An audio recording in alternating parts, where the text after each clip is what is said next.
Hi, everybody. My name is Kristy Denice Bock, and like many of you, I am stuck at home.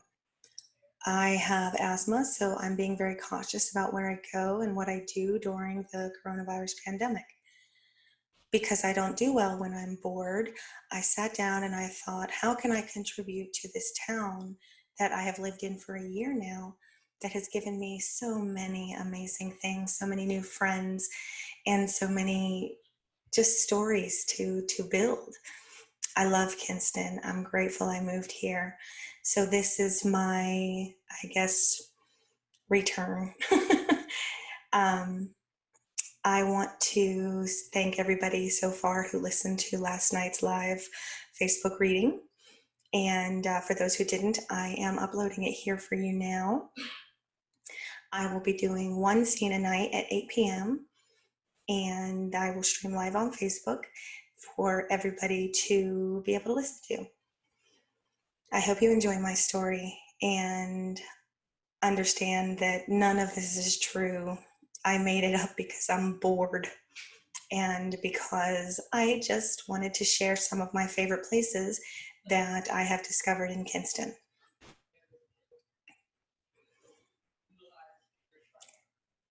The alarm rang as it did every morning at 7 a.m. But this morning was different. The sound echoed throughout the otherwise silent room. Before my eyes opened, I struggled with what to do. If I turned it off, I don't think this is right. Hang on.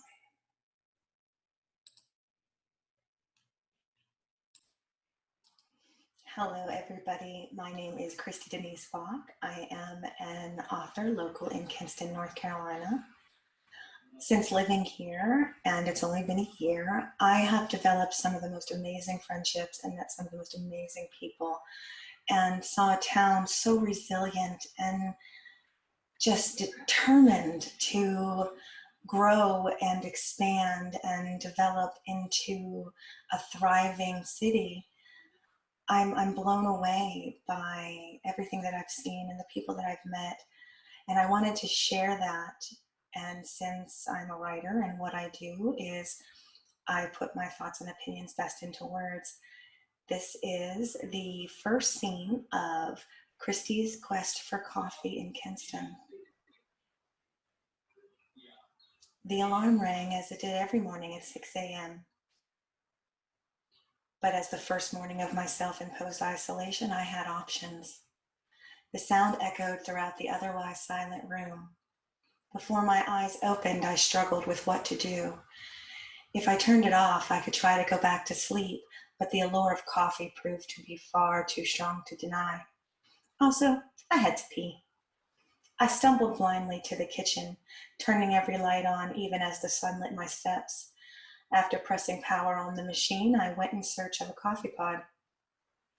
The drawer slid open, and to my immediate annoyance, no delightful gritty pot of caffeine perfection awaited my drinking pleasure.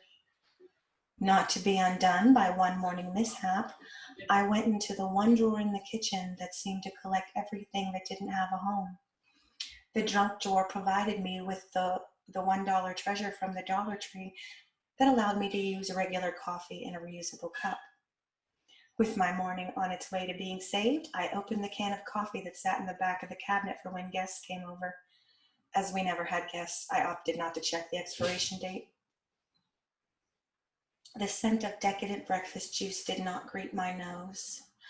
I stared into the canned deceiver and suddenly remembered my impulsive need to save the environment by recycling old cans to repurpose them. Apparently, I saw fit to put sugar in this coffee container. I tricked myself. Then I remembered that I bought coffee in December to use to make with exfoliating skin scrubs. The only problem was my bedroom was a disaster, and the closet was behind a nightstand and a shoe rack. The trek back upstairs was not without danger. My ferocious kitten thought it was a great idea to dive off the top of the stairs and sink her claws into the only area of my feet not covered by slippers. Of course I slid and fell down the 3 steps I'd managed to reach before the cat unleashed her holy terror. She only survived because I wasn't coordinated enough She only survived because I wasn't coordinated enough to launch a counterattack. That's what caffeine was for. Because I'm a mother of a hulking teenage son, I woke him to do all the heavy lifting. I sat in the corner of my bed and gave commands. Mominating is an important skill that must always be maintained. After he finished clearing out a path to the closet, he came out a minute later to tell me that no secret stash of coffee existed.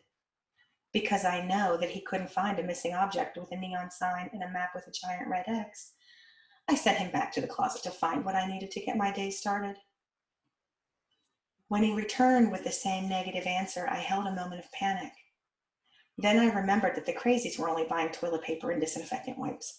How much damage could it do to make one quick trek to the store? It's only about 2 miles from my house. If I run in and out quick and wipe everything I touch, it should be fine, right? As a sufferer of asthma, I take extra precaution. The coronavirus scares me, and I fully admit it. But the thought of finishing my first day at home with my son and my boyfriend filled me with enough terror of engagement that I snatched my car keys off the key rack in the kitchen and headed for the front door, only to stop just before opening it. The decision wasn't whether I would get coffee. It came down to which path would have the least amount of traffic. Because I live in a small town, my options are limited. If I want regular coffee, I could go to any available grocery store. But if I'm going to be stuck at home with the men in my life, I needed something extra to survive their shenanigans. I had 2 problems. 1, a curfew was in place and I wasn't supposed to leave the house before 8 a.m. And the second problem was I had a live podcast in 2 hours. It should only take me 15 minutes to drive to Middle Grounds, grab coffee, and drive home. I've given up the thought of grocery store coffee. Only decadent beans would salvage this morning. It would also help if I got dressed. While I thought my unicorn skeleton print leggings were adorable, the cellulite on my thighs were not fit for public consumption. I blame the lack of caffeine on my self-body shaming, but also acknowledge that I haven't jumped back on the low-carb bandwagon with any real enthusiasm since November. Self-accountability is a real thing, people.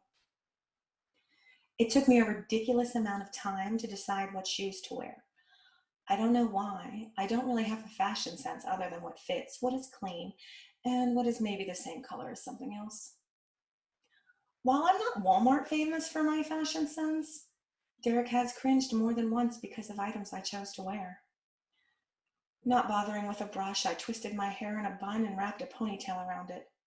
There were 3 mirrors between me and the front door, including one in front of the bathroom sink. To be safe, I washed my hands before getting into the car, but chose the kitchen sink because it didn't have a mirror, and then went outside. To alleviate my paranoia, I wiped the steering wheel down with a bacterial wipe once I got in. I may be the only driver, but I've convinced myself that it's possible for my car to give me the virus. I can do this. It was worth the coffee. Though honestly, at this point, I should just drive to McDonald's and get a cup. But that's a temporary fix to an immediate problem, and I didn't want to wake up tomorrow with the same issue. I sent a message through Middle Ground social media. I kid you not, I typed, "I'm whispering this into the phone," because nothing's as creepy like a weird stalker at 6:30 in the morning. I'm desperate, so desperate. Please be there. I need 1 pound of your most amazing blueberry cream beans. You don't even have to grind them. Did I mention I was desperate? Yes, I texted every one of those pathetic examples of first world problems created during a pandemic. Then I read 3 magic words. 1 pound left. I'll have to remember this date as the first time in my entire life when I went out of my way to gain a pound. There you have it. That is the first scene from Kristy's Kinston Coffee Quest. I'm working on the title. It's a work in progress. I look forward to seeing all of you tonight at 8 p.m. Have a wonderful day. Bye.